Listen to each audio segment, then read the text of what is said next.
there, Steve. I'm doing very well, Steve. How are you? Yeah, very good. Thank you. Yeah, nice to virtually meet you. I've Yes, been listening to your music for a long time, so it's nice to talk to you. right. Looks like you got a nice room there. Looks very, very swish. It's Looks yeah, it's a good. little bit messy. It's after the weekend. My kids have been running around, so it could be better. But yours from here looks a lot neater than mine. So Oh, I don't know about that. No, it's only the angle that you see. There's detritus everywhere. It's just, yes, the yeah, camera is so lying, I'm afraid. so I told you about my weekend. You just released an album on Friday. How was your weekend? Yes. Well, it was an interesting weekend. In London on Friday night, there was a launch for Circus and the Nightwhale, the latest album, at HMV in Oxford Street, which is London's busiest street, basically. And there aren't too many record stores around anymore. I think it was the first one ever, HMV. It looked like it was going to go to receivership at one point, and then they managed to pull it back from the brink. So very happy to be there. And then there's another HMV in Birmingham. The following day, I drove That's where up I there. used to live. Birmingham, there we go. Yeah. And we did one there. They were both immensely enjoyable events. Has anything surprised you about the reaction to the album? Like, obviously, you've been doing this a long time. Does when an Yeah, album comes out, do you get any surprises? yeah. This one's been extremely surprising. It's been getting front covers and stuff in the paper written about it, and incredible reactions. And I don't know why, other than maybe the fact that it's common knowledge that it's my 30th. I think that goes out in the blurb with it, that it's Yeah. my 30th album. So I don't know whether people are giving me more respect the older I get, just in case I fall off the perch. Whoa, or whether or whether they genuinely like it. I don't know. It's a very weird thing. I've been making albums for years that I've loved and I've believed in, and but something seems to be right about this one. If only the fact that it's semi-autobiographical and starts in London in 1950 with music from 1950. So it starts with sound bites from the BBC at that time when England was in post-war recovery and very busy, very polluted. Hence the smoke as a nickname for London. People of the smoke. Londoners of a certain time that I grew up. Maybe it's that right at the beginning that gives people a portal into it, where it's less to do with the way the music I make sounds and just the general overview of this is what it was, folks. Maybe a little bit like a Disney film. I think that perhaps the most important moments were often as it started, where perhaps you saw the picture book and then you went in and the multi-plane camera. I sort of had a kind of an oral version of that, and I still don't know how to describe it, but a number of doors that you might go through, thinking each one is the one that is the place you're supposed to land, but actually you don't. They're all decoys or trapdoors. As you go through one sound backdrop, suddenly you're in something else and then something else. It's old and distorted, and then there's excerpts from Listen with Mother, then there's a baby's cry, then there's a steam train, then there's a string orchestra, and then eventually you get to a rock band with a guitarist strangely leading the charge. So when you come into an album like this, after this long career of making albums, what's your goal? Like from the very conception of it, what's your goal with an album like this? Well, I think that if I was a literal circus performer, I would say it's just to literally stay on the horse. That's it for me at this point in time. To keep going and to defy time and to please people. That's the goal with this album. There was an intention to try and tell a life story in as much as it was possible in song as opposed to in words, which I did a few years back with a book. But this is a Yeah. kind of companion piece to it. Although, as it progresses, I kind of defer to a third person who's called Travla, with LA on the end, rather than ER.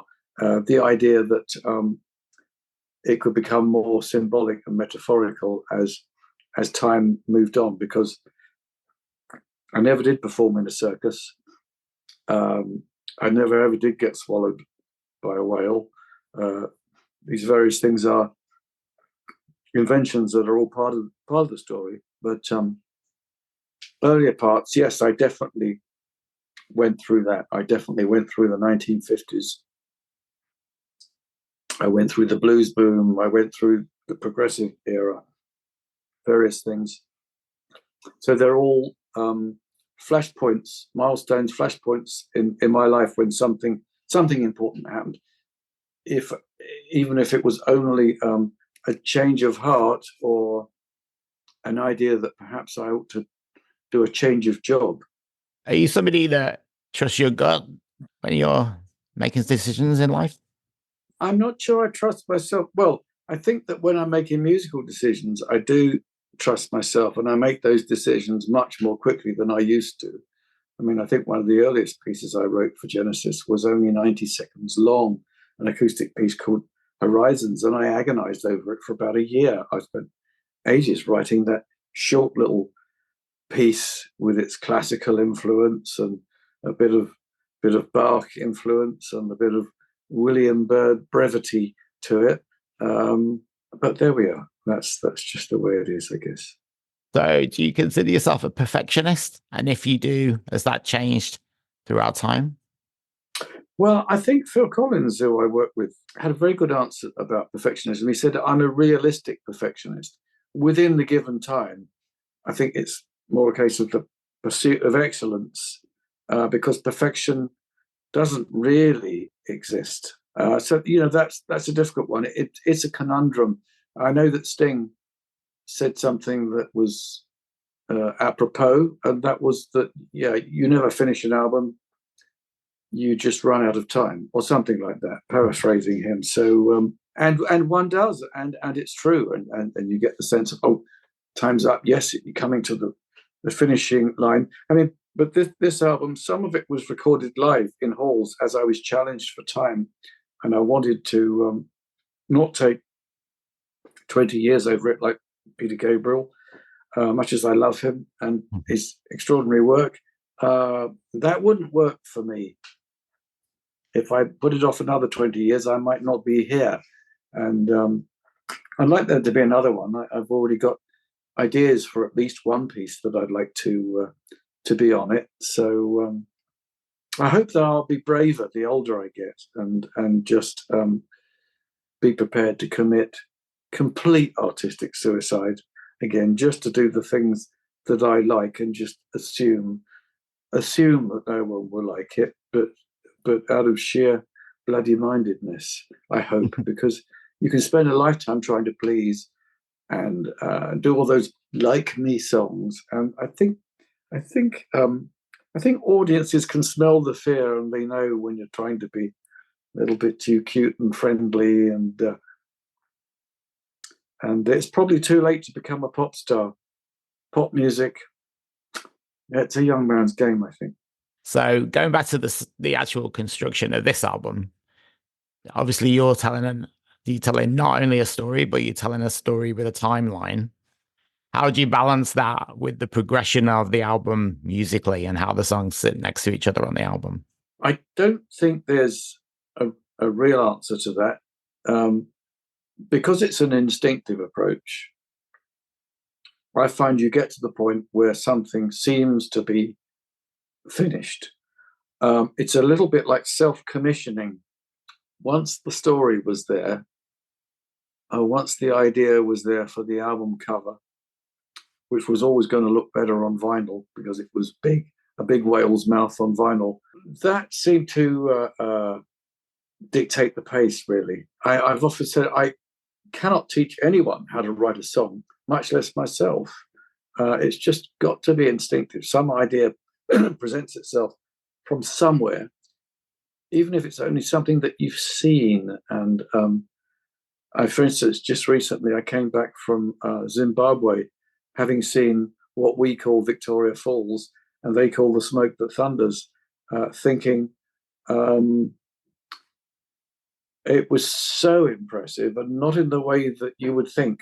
It's not actually the sheer volume of the water, but the permeability of the spray at one point, where you're looking through this translucent version of heaven at some distance through a gorge, but it looked so extraordinary. I immediately wanted to translate that to nylon guitar. So I've got a piece that sounds a bit classical, a bit concerto d'Aranjuez, a bit this, a bit that, but it's a rock and roller who's doing it. So I guess I'll allow it to be anything it wants to be. Whether that will develop into a whole album or whether it will be part of an album that shows different playing styles, I don't know yet. But with this album, because there was an end in mind, and it's sort of self-orchestrating, or rather commissioning yourself to have an imaginary film. If it was a film, how would you come up with music that might describe it? You've got to take away the film and have the film reach you via the ears. A film for the ears, perhaps movie for the lugholes, and have it impress itself upon the screen of your mind, as it were. Which sounds like a sort of 60s title for something, but that's really it. I like music that makes me think of something visual. I've always liked those things where the colors seem to be rich and the detail seems to be dense. Not necessarily things always getting in the way of everything else, but music where something is surprising, where it's constantly renewing itself because it's gotten somewhere that you didn't expect. And it's probably all the Beatles' fault, really. All of that, the idea of progressive music starting with the Beatles, I think, is most people's idea. But I know that the term progressive was being used in the early 1900s, and it was being used to describe something that would originally have been called program music. Program music in classical music is music that tells a story, but with Elgar's The Dream of Gerontius, you've got Richard Strauss calling it progressive in the early 1900s. So that's when the term first came up. But perhaps it means music that is surprising, and it was then co-opted to mean free jazz in the 1960s, where you could be as dissonant and spontaneous as possible, letting it all hang out, that whole thing. But I like music that's full of surprise within a framework, though. That's the idea. So working with this story or title that my wife had, I thought, let's try and make these things work. If it's a love song, it's a love song. If it's about the romance of a particular kind of place, like the opening track, then there's another intention to paint the picture in another kind of way. But I think the music that I really admire is Jimmy Webb's use of lyric, where there's romance taking place, but then there's also between two people.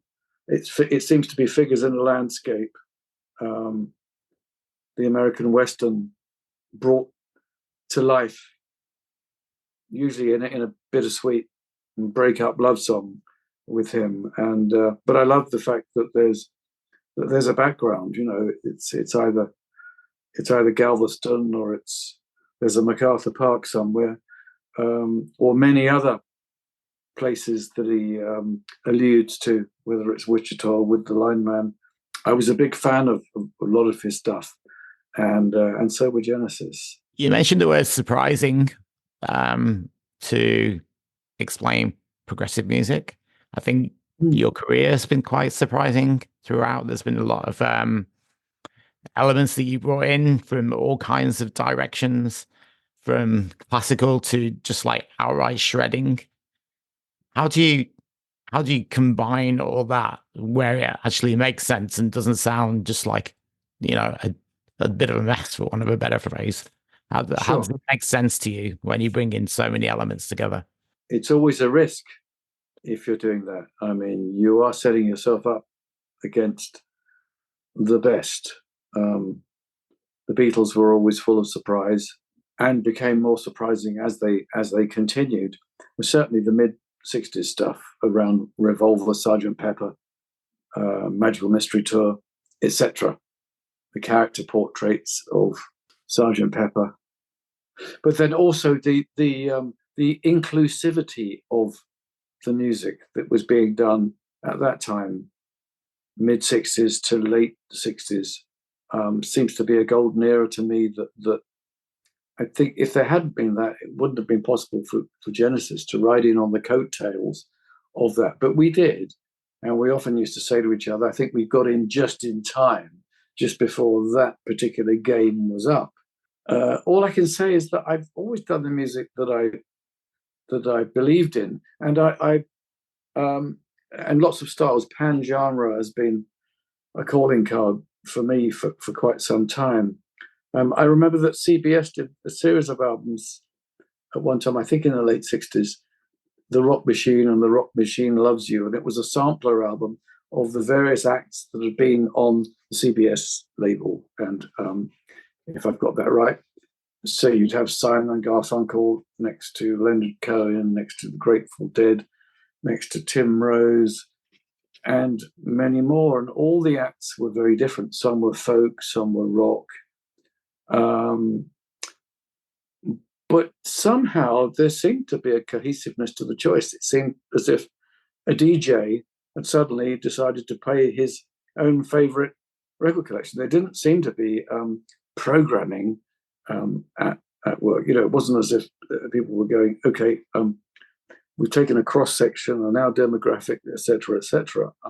It seemed to reflect individual taste, and people were quite happy to go about their business at parties or soirees or whatever, and this stuff would be on in the background as people were doing what they would do, whether it's drinking wine or beer or smoke joints or make love on the floor. It didn't really matter. It was what was going on at that time. So by the time I was doing my second album that was rather more eclectic, Please Don't Touch, and I was working with, there was one team who were currently extraordinarily successful, the guys from Kansas, and I befriended them and I was working with them.